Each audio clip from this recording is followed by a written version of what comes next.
영업이익도 12조 3,500억 원으로 전년 동기 대비 58.8% 증가했습니다. 이는 스마트폰과 TV 가전 실적이 크게 개선되었고 미국의 중국 화해 제재 덕에 스마트폰과 반도체가 더 많이 팔렸기 때문입니다. 영국 BBC는 미국의 화해 제재로 삼성전자가 가장 큰 반사이익을 봤다고 보도했습니다. 화웨이가 미국 제재에 앞서 반도체 재고를 늘리면서 수요가 급증했고 스마트폰 시장에서 삼성전자가 화웨이 점유율을 일정 부분 잠식했다고 했습니다. 특히 인도에서 반중 정서가 심해지면서 삼성전자 스마트폰은 중국 샤오미를 제치고 2년 만에 1위 자리를 탈환했습니다. 그런데 이렇게 팬데믹 상황에서도 놀라운 성적을 낸 삼성전자를 향해 한 일본 언론 매체가 어이없는 소리를 꺼내들었습니다. 삼성전자, 일본에 감사하라 라는 말이었습니다. 지난 25일 발세한 이건희 회장의 보고기사에 그의 경영 수완만 치켜세우고 일본에서 배우고 자란 것에 대해서는 전혀 언급이 없었다는 것이었습니다. 이같이 보도한 극우 성향 언론 데일리 신초는 2020년 베스트 글로벌 브랜드에서 삼성전자는 애플, 아마존, 마이크로소프트, 구글에 이어 5위를 차지했다고 했습니다. 그러면서 그런 IT 제국을 이끌어온 이건희 회장을 말할 때 일본을 빼놓을 수 없다고 주장했습니다. 한 일본 네티즌은 일본이 가르쳐줬다, 일본이 도와줬다, 일본에 감사하지 않으면 안 된다 라고 말했고, 또 다른 일본 네티즌은 한국 경제는 모두 일본에게서 배워 일본으로부터 세계시장 점유율을 빼앗아왔다고 주장했습니다. 그러자 우리 네티즌들도 발끈했습니다. 고인한테 숟가락 얻고 싶은 마음 이해한다. 삼성한테 다 내주니 그 배아픔도 이해한다. 백제 선조들을 매일같이 감사드리며 절하라. 다 망한 나라, 우리나라 전쟁 때문에 살아난 걸 먼저 감사하고 그 돈으로 우리나라 못살게 군 거부터 사과해라. 망해가는 일본에게 배울 게 있지. 그렇게 하면 망한다는 것. 이제 약탈해갈 만만한 나라가 없어 망해간다는 것. 일본은 삼성을 비롯한 한국 기업들이 자신들에게 배웠다고 감사해야 한다고 말했지만 우리 네티즌들은 이에 앞서 백제 선조로부터 선진 문물을 받아들이고 한국 전쟁으로부터 경제적 이익을 취한 것을 일본이 먼저 감사해야 한다고 통쾌한 참교육을 해주었습니다. 일본 니혼게이자이 신문은 삼성을 향해 미울 정도로 강하다라고 표현했습니다. 그동안 삼성은 끝없는 변화와 혁신으로 세계 1위 일본 기업들을 하나씩 꺾고 1위 전자기업 삼성전자를 세계 최대 기술기업으로 만들어냈다고 했습니다. 그리고 일본의 디지털 가전은 시장의 요구를 고려하지 않은 경영 방식으로 삼성의 선두 자리를 빼앗겼다고 자책했습니다. 삼성전자가 1974년 처음 반도체를 만든다고 했을 때 일본은 크게 비웃었습니다. 일본의 미쓰비시 연구소는 삼성이 반도체를 할 수 없는 5가지 이유를 내놓으며 이렇게 말했습니다. 반도체 사업은 내수가 있어야 하는데 고작 1인당 국민총생산 600달러에 한국의 기본적인 수요가 생길 리 없다. 전량은 수출에 의존해야 하는데 도대체 어떤 나라가 한국의 반도체를 사겠는가. 이런 조롱의 삼성은 더욱 이를 악물었습니다. 언제까지 일본의 기술 속국이 되어야 하느냐며 기술 식민지에서 벗어나는 일을 삼성이 하겠다고 나섰습니다. 일본은 미국의 반도체를 모방해서 성장했지만 한국은 절대로 못할 것이라고 무시했습니다. 하지만 미쓰비시 연구소의 예상은 보기 좋게 빗나갔습니다. 반도체 선언 18년 만인 1992년 한국은 일본을 누르고 메모리 반도체 1위에 올랐습니다. 일본의 조롱과 자만에 찬물을 끼얹은 것입니다. 이뿐만 아니라 삼성은 1970에서 1980년대 가전왕국이라 불렸던 일본을 보기 좋게 눌러버렸습니다. 더 이상 재팬 넘버원이라는 말을 쓰지 못하게 만든 것입니다. 한국의 삼성과 LG는 변화와 혁신에 발빠르게 대응하며 세계적인 가전을 만들어냈지만 일본의 가전기업들은 현실에 안주하며 느린 속도로 트렌드 변화를 따라잡는데 완전히 실패했습니다. 삼성전자는 최근에도 지속적으로 혁신을 이뤄내며 이제는 사람 눈을 능가하는 6억 화소 이미지 센서에 도전하겠다고 선언했습니다. 또한 삼성전자는 CJ 올리브 네트워크스와 손을 잡고 인공인간 프로젝트 네온 사업 협력을 시작했습니다. 네온이 실제와 같은 자연스러운 형상과 행동을 실시간 반응형으로 제공하는 코어 R3 소프트웨어가 스타랩스에서 개발하는 핵심 기술입니다. 이 기술을 통해 인공인간 네온은 개인화된 뉴스를 전달해주는 AI 앵커나 제품을 추천해주는 쇼핑 호스트, 매장에서 고객 응대를 하는 점원 등이 될 수 있다고 했습니다. 또한 삼성전자는 혁신과 더불어 내년에는 5G 확대와 폴더블 폰 등의 모델을 늘려 더욱 업계 점유율을 늘려나갈 계획입니다. 삼성전자가 일본 기업들을 제치고 세계 5위의 기업으로 우뚝 선 데는 늘 자만하지 말자고 말해온 위기의식이 있었습니다. 2002년 삼성은 사상 처음으로 소니의 시가총액을 앞지르고 분기 영업이익이 2조 원을 넘어섰습니다. 이때 삼성전자에서는 잔치라기보다는 삼성전자가 5년 10년 뒤에는 무엇으로 먹고 살 것인가를 고민했습니다. 또한 반도체 경기가 최고조에 올라 영업이익이 20조 원을 넘었던 2004년에도 모든 것이 가장 잘 돌아가는 지금이 가장 큰 위기 상황이라는 말이 삼성 내에서는 긴장감을 가지게 했습니다. 삼성전자가 애플을 두르고 세계 스마트폰 시장 1위에 오른 지 3년째인 2014년에도 자만하지 않았습니다. 이때 나온 말이 세계 최고였던 노키아도 몰락했다. 자만하면 안 된다였습니다. 이같이 삼성이 소리를 누르고 애플을 뛰어넘을 수 있었던 배경엔 마법 같은 위기 경영이 있었습니다. 현실에 안주하고 변화와 혁신을 게을리하게 되면 어떻게 되는지 일본이 정확하게 보여주고 있기 때문입니다. 이제 삼성전자는 이미지 센서 1위의 소니를 또다시 맹추격하고 있습니다. 영국 조사업체 옵티아에 따르면 소니 이미지 센서 시장 점유율은 금액 기준 2019년 53.5%로 압도적인 1위였습니다. 삼성은 2위였지만 점유율은 18.1%로 소니와 격차가 컸습니다. 하지만 올해 상반기에는 각각 42.5%, 21.7%를 기록했습니다. 반년 사이 양사의 격차가 35.4%포인트에서 20.8%포인트로 축소된 것입니다. 이런 와중에 삼성전자가 화웨이를 제치고 세계 스마트폰 1위를 탈환했다는 소식이 전해졌습니다. 시장조사 업체 카운터포인트는 3분기 세계 스마트폰 시장 조사 결과 삼성전자가 점유율 22%로 1위에 올랐다고 30일 밝혔습니다. 이어 화웨이, 샤오미, 애플, 오포 등 순이었습니다.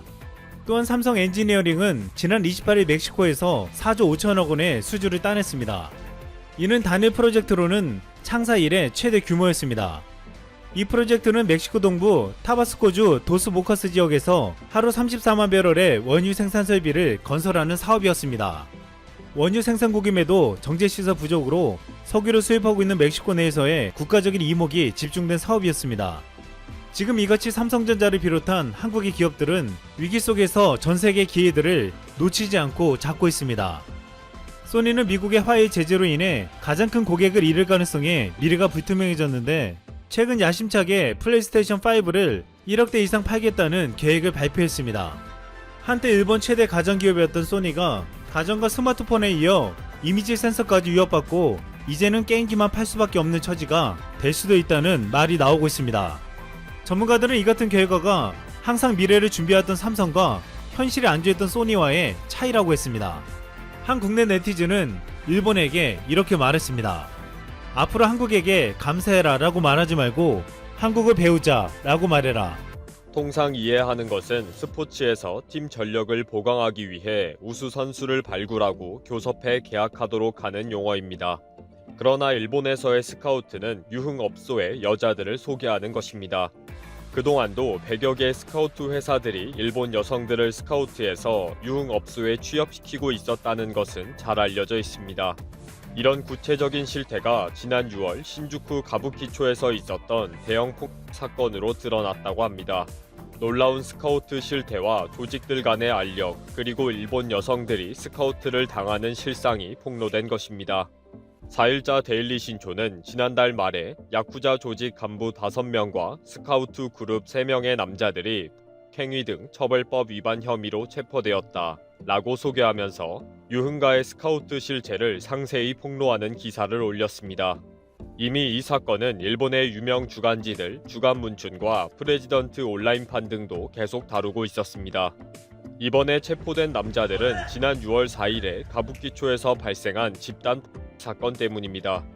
지금도 SNS에서 확인할 수 있는 영상을 보면 많은 남자들이 뛰어다니면서 폭력을 행사하고 경찰들이 출동하는 모습을 볼 수가 있습니다. 밝혀진 사실은 내추럴이라는 스카우트 그룹이 다른 스카우트 그룹의 스카우터를 빼돌리려다가 야쿠자 조직들이 충돌했다는 것입니다. 내추럴 그룹에는 유명한 쌍둥이 형제가 있는데 이들의 무리한 스카우트 빼돌리기가 문제가 된 것입니다. 일반적인 스카우트 그룹은 5명 내외로 만드는 것이 일반적인데 쌍둥이 형제가 운영하고 있는 내추럴 그룹은 수백 명의 스카우트가 소속되어 있으며 가부키초 지역뿐 아니라 시부야와 롯본기, 요코하마 등 수도권의 광범위한 지역까지 활동하고 있는 것으로 확인이 되고 있습니다. 특히 내추럴 그룹은 능력이 있는 스카우트 남자들을 빼돌리는 활동을 많이 했고 잘생기고 말을 잘하는 남자들을 스카우트로 만드는 일에도 주력하고 있어서 큰 세력이 되고 있다고 합니다. 이미 지난 5월경에 야쿠자 조직 일원 2명이 내추럴 그룹의 스카우트 8명에게 시비를 걸다가 도리어 폭행을 당하는 사건이 있었습니다. 결국 이렇게 시작된 싸움이 6월에 대대적인 사태로 발전한 것입니다. 6월에 이 사태가 발생했을 때 트위터 등 SNS에서는 거의 생중계가 될 정도로 일본 전역이 떠들썩했습니다. 역시 가부키초라고 자랑하는 사건이 터졌다. 처음에는 내추럴 조직이 야쿠자 조직을 건드렸다. 이제는 야쿠자 조직이 떼거지로 몰려왔다. 가부키초 근처에는 얼씬거리지 말아야 한다. 가부키초에서 야쿠자에 의한 스카우트 사냥이 시작되었다. 일반인들은 말려들지 않도록 조심해야 한다.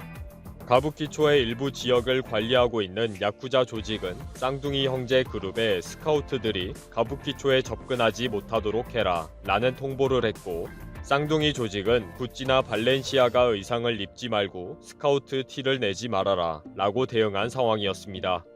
그러다 보니 가부키초에 진짜 손님으로 온 사람 중에 구찌나 발렌시아가 상품을 걸치고 있다가 야쿠자 조직들에게 신분 검색을 당한 일도 발생했다고 합니다.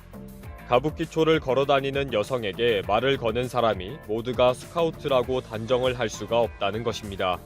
개인적으로 호감을 전할 수도 있고 또 인근 업소에서 영업을 하는 것일 수도 있기 때문입니다. 또 스카우트라고 표시가 나도록 하는 것이 아니라 개인적인 대화부터 시작해서 접근하기 때문입니다. 그리고 미성년자부터 많은 아가씨들이 이미 스카우트를 염두에 두고 가부키초에 들어오는 경우도 상당히 많기 때문에 서로 적극적인 대화를 하고 있는 상황이라고 합니다. 그래서 야쿠자들이 일일이 대화에 끼어들어서 스카우트의 신원을 확인하는 것은 불가능하다는 거죠. 이런 상황에서 쌍둥이 형제들이 직접 가부키초에 스카우트를 하려고 얼씬거리다가 야쿠자 조직들에게 발각이 되었고, 갑자기 100여 명 가까운 야쿠자들이 총출동하면서 사태가 발생했다는 것입니다. 이 사건이 화제가 되면서 일본 유흥가에서의 스카우트 실태가 구체적으로 확인이 되었습니다. C19 사태 이전까지는 가부키초에만 100여 개의 스카우트 회사가 있었다. 한 명의 여성을 유흥업소에 넘겨주면 월급의 5에서 20%를 스카우트 백으로 받을 수 있다. 무조건 여성이 희망하는 업소에 취업시켜준다. 그래야 장기적으로 수입이 보장되기 때문이다. 술집을 체험하는 시스템으로 여성의 취향을 존중한다. 입점이 끝이 아니다. 장기적으로 근무하도록 여성의 기분을 맞춰주고 관리한다. 입점 후의 관리가 결국 진정한 스카우트의 실력이다 라고 구체적으로 알려졌습니다. 밝혀진 바에 의하면 한 명의 스카우트는 한 달에 600만엔, 약 6,500만원의 수입을 올리기도 하는데 100명가량의 여성을 관리할 경우라고 합니다. 24시간 동안 휴대폰을 만지면서 여성들의 전화를 받아야 하고, 때로는 연인 관계를 가지면서 위로하고 격려하기도 해야 하기 때문에 결코 쉬운 일이 아니라고 합니다. 그래서 경력이 쌓이면 큰 돈이 되는 여성 20여 명을 관리하는 정도로 조정하게 된다는 것입니다. 이번 사태를 지켜본 다른 스카우트 조직들은 쌍둥이 형제들이 운영하는 내추럴 그룹은 예전부터 평판이 좋지 않았다. 미성년자를 대상으로 나이를 속여 업소에게 큰 피해를 준 적이 있다. 지난 6월 사건 이후에 쌍둥이 형제 그룹이 야쿠자 조직에게 현금을 상납하는 것으로 조절된 것으로 알고 있다. 쌍둥이 형제의 내추럴은 이렇게 아직도 현장에서 스카우트 작업을 하는 것이고, 요즘은 대부분의 스카우트는 트위터나 라인을 활용한 온라인 스카우트 작업을 하고 있다. 그리고 사무직 등 여성들이 취업할 수 있는 영역도 넓혀가고 있다 라고 밝혔습니다. 가부키초에 여성들이 다니면 술집에 취업하면 어떤지 체험만 해도 수만 엔을 바로 받을 수가 있다. 대화만 해도 된다. 앉아만 있어도 된다. 정말 특별히 매력적이다. 너무 쉽게 큰 돈을 벌 수가 있다 라고 제안을 받는다고 합니다. 취재에 응한 여성들에 의하면 요즘은 인터넷에서 더 많은 제안이 들어오고 있다 라고 밝혔고, 현직에 있는 스카우트는 최근에는 C19로 실직하게 된 여자들이 스카우트 제의에 쉽게 응하고 있다. 그런 여자들을 위해 지방으로 만나러 가기도 한다 라고 실태를 말했습니다. 가부키초는 일본의 수도 도쿄의 중심지인 신주쿠에 위치하고 있습니다. 그동안 일본은 도쿄 중심지 신주쿠 내에 있는 가부키 1번지를 활락거로 잘 만들어 관광 1번지로 자랑했습니다. 그러나 불법 행위들이 계속되면서 계속 문제가 되고 있습니다. 특히 일본의 주간 문춘은 가부키초의 매춘과 범죄를 엄격하게 처벌해야 한다는 탐사 취재 보도를 했습니다. 그러면서 가부키초에 가면 호객 행위가 심하다, 말도 안 되는 업종이 너무 많다, 단란주점이나 클럽, 몰래방, 핑크살롱, 에스테틱, 만남 찻집, 해프닝바, 독방식 특수 증기탕 등을 다 단속해라 등의 고발을 하고 있습니다. 그러나 일본의 오래된 섹스 산업과 문화가 없어지는 것은 어려울 것입니다. 깊은 역사를 가지고 있으니까요. 참 요상한 나라입니다.